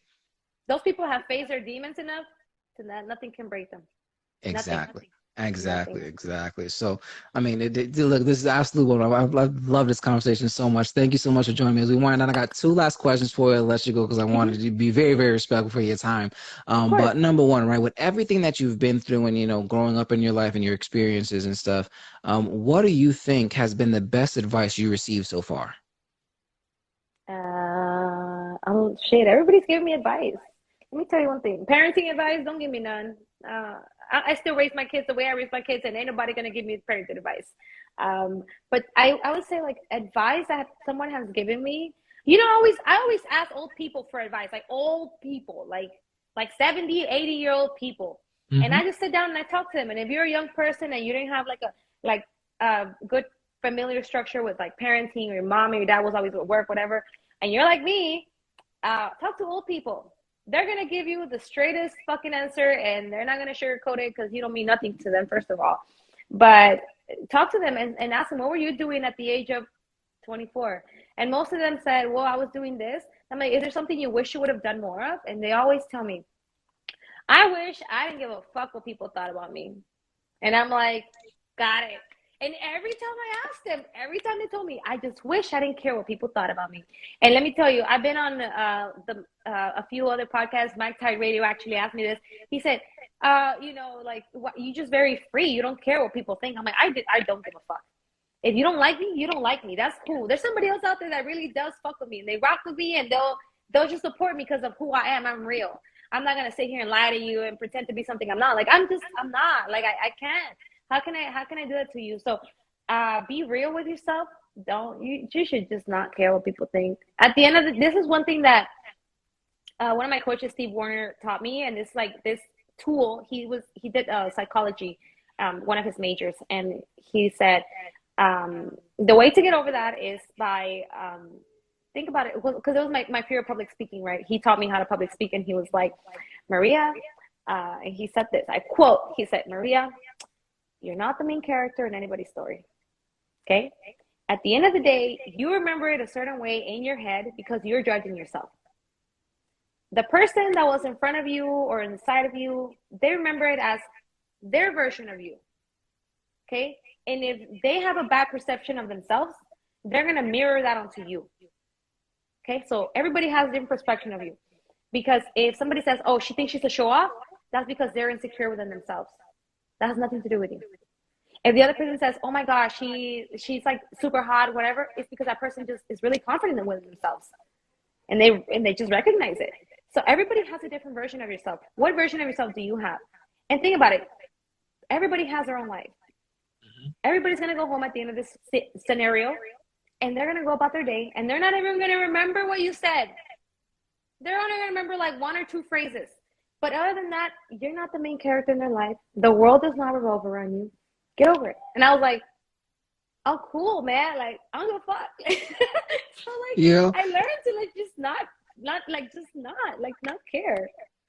As you said all that, right? So many things just sparked off right in my head, and then seeing this just how important it is, right? Like number one, it goes back to like my mom says, right? Like always be loved for who you are, then hated for who you're not. You know what I mean? Like Yeah. accept that, right? Like know that, and people who are, and I wish I learned that too at a younger age, right? And it's fun when you said that, like about like the old talking to older people, like 60 or 70, because there's another quote that I love so much. I believe it was by Winston Churchill, right? And about the same topic, but he says, when you're 20, you worry that everybody's talking about you. Mm-hmm. When you're 40, you stop to care. And when you're 60, you realize nobody gave a damn in the first place. Ah, You facts. know what I mean? Like, so I was like, I'm trying to have that 60 mentality now, right? I'm trying to get Mm-hmm. over that and understand that because again, it's true, right? nobody really cares about you. Like everybody's out No. for themselves, and number one. And as you said that, right? Like, people are always projecting their insecurities onto you. And Yeah. somebody else that I forgot who it was, but they put like this, like, I have never been criticized by somebody who was doing more than me. Amen.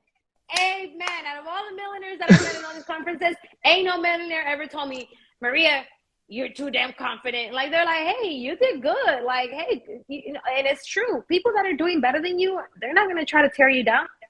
So if people that are beneath you or not doing as well as you, they're the first ones that are going to be in the front row throwing stones. And God said it himself, if you're free of sin, throw the first stone. Motherfucker, nobody's free of sin. So ain't nobody here to judge. I'm not here to judge. And when women, you know, that yeah, women on my social media, and they post pictures and they're showing their ass and everything, I'm like, girl, you do you. Like I don't care. Ain't nobody care. I don't care. Like at the end of the day, it's not my problem. It's none of my business. Okay. Like you do you, boo boo. Oh, your friend's a hoe. Listen, it's her ass. It's not my ass. What the fuck am I? Am I a judge? We all went through that. Like leave her Right, be. Let the right, person be. Let them right, play the right. So field. let them do what they want to do, right? Again, you just worry about yourself, right? And focus on your energy and take it on your own journey, right? Because so, oh man, another one of those is that said, right? Like everybody always says, like, oh, the grass is always greener on the other side, right? It's green where you But water it. exactly, they got to be green where you water. But then also, what he also said, like, you also got to be worrisome. Like, you don't know what they put in the grass for it to be that green either. Right? And it's pesticides. Said, I was Amen. like, wow, you know what I mean? Like, so keep your eyes down, focus on where you at, worry about your journey and what's going on, and you will have beautiful, exquisite grass, or if you really wanted to. Because Mm-hmm. if you don't like something, change it, Change right? it. Get up and do it. Have that Mm-hmm. confidence, you know. And so lastly, and I probably touched on this, right? Because I want to go back and if you look at it, right? So now looking back at your younger self or at the younger kids and stuff like that and what your life experiences and stuff, and if you had the chance to look back and give somebody a piece of advice, right, from what you've been through, what would that be? Uh, you know, it's funny that we say this, and I'm going to tell a story real quick. I'm not going to take much of your time, but quick story time. I was on Clubhouse one day, and I love the Clubhouse streets, right? And we're talking about this conversation about having kids at a very young age, and then this gentleman talks to me. I have four baby mamas, and it took me like so and so years of $100,000 debt and above. He said like some crazy number. He goes, it took me about X amount of years to pay it all back. And then he was saying, you know, if I knew then what I know now, I wouldn't have done it. I would have waited about 10 years. He was giving some irrational math, like waiting 20, 30 years to have a child with his wife. So, I mean, technically, that's not mathematically correct because we expire, motherfucker. Like, it's not right. So he was saying, if I knew then what I know now, I wouldn't do this. If I knew then what I know now, I would have waited. If I knew then what I know now. And so I was like, listen, I'm tired. Hear me out.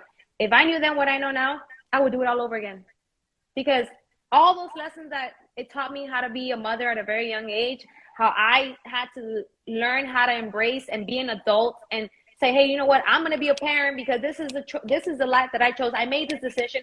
I need to stick it out and I need to be an adult. It wasn't more for like feeding my ego. It was more for taking responsibility and stop running from my own decisions. Because I was that kid that I would get away with everything.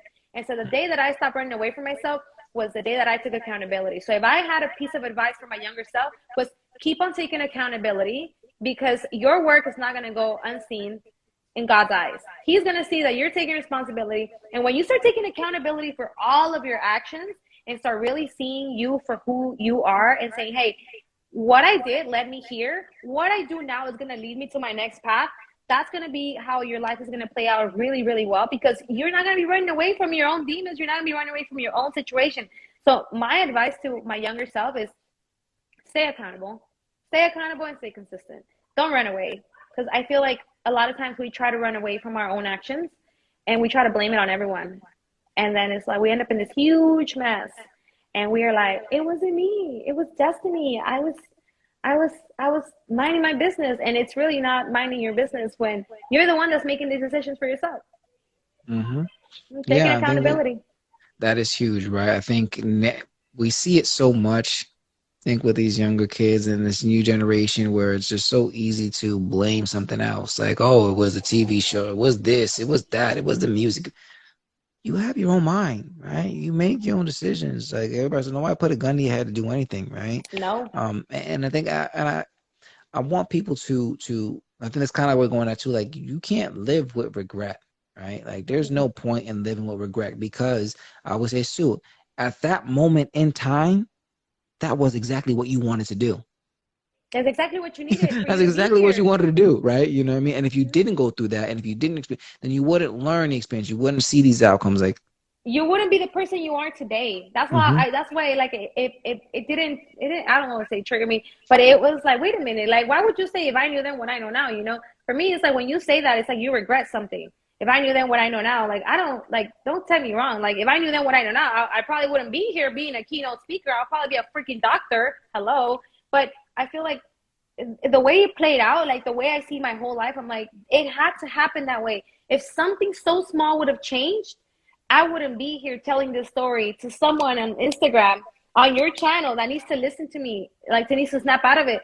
So everything happens through me, not to me. hmm yeah, So yeah. we're And I think winning. that's huge. People always say that, like, if I would have known then, or I know now. Well, you wouldn't know that now because you didn't have that happen to you then. So you would never find out. So you need that to Yeah, happen for you to know that now. Like you you wouldn't can't. be a go getter if you wouldn't have gone through those situations. You probably would have still Exactly. been in the streets. Exactly. It's those things, and I'll go off and I'll end it with a story of kind of like that similar, as I shared before. But people say that like, oh, if I would have known then what I don't know now, then I would have changed. Or people always say that I'm a product of my environment or this, that, or whatever, making excuses, right? So there's these twin boys, right? Born to this dad, drug addict, gambling, you know what I mean? Like going out doing all sorts of these crimes, right? Constantly in and out of jail and all these things, right? Really, really bad lifestyle, right? Years go on, his kids grow up. One of his kids grows up and he follows the exact same steps, right? Even worse, right? In and out of jail, going drugs, gambling, all that stuff, all the same things as his dad, right? The other boy grows up, he's now the CEO of a Fortune 500 company, right? Making billions of dollars, super successful, on his 2 feet, right? The person goes to interview these brothers, right? And they ask them, like, what drove you this? Like, how did you end up this way? And the answer was exactly the same. With a father like mine, what would you expect? Mm. So it's not a matter of where you come from or what life gave to you or what that, all that it boils down to is your mindset and what you have up here and how you decide to handle that, right? That's what it comes out to. It's not a matter of your environment or anything. That is how you take the information around you, how you process it, and how you act on it, How right? you use it to your advantage. Exactly. Learn that, right? The best people do that. You take your weakness and make it your advantage, right? How do you win that? You know what I mean? So don't regret, please, people, like don't regret where you come from. Don't regret anything that happened to you. The trials and tribulations that you went through in your life were supposed to happen for you, to help you, to grow you, to develop you, Yeah. and make you the person you are today. So, Maria, thank you so much for sharing this time. I absolutely loved our conversation. It was awesome first. Thank you again for being the first solo female interview on this. Encouraged me to probably do some more, but I need to have exactly stories like you. So thank you so much for sharing.